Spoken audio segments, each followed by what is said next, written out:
放鬆嘅話咧，需要啲味質嘅食物幫到手。咁有啲咩會幫到咧？咁就係啲堅果類啦。咁但係要揀翻啲冇鹽啊、冇調味嘅啦，即係 plain 嘅原味嘅堅果。咁同埋黑朱古力都幫到手嘅，一啲真係可能要自己另外買，不過要留意翻份量，因為熱量都高少少嘅。咁有冇邊一啲食物咧係會比較容易影響情緒，需要避免嘅咧？有啊，好多時咧其實唔係淨係大人啦，小朋友都更加重要添，就係啲加工食物。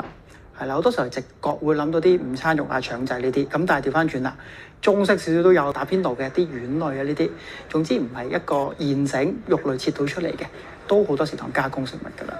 仲有一啲乜嘢嘅生活習慣建議去改善情況咧？嗱，成個生活習慣當然飲食當然需要改善啦，頭先講咗啦。咁運動加翻適量嘅，但係有一個好緊要嘅就係個作息定時呢樣啦。係咪要幾點鐘瞓覺？話好早瞓啊，好早起身呢啲唔一定，但係最好要定時嘅睡眠，咁同埋個環境夠黑都比較好。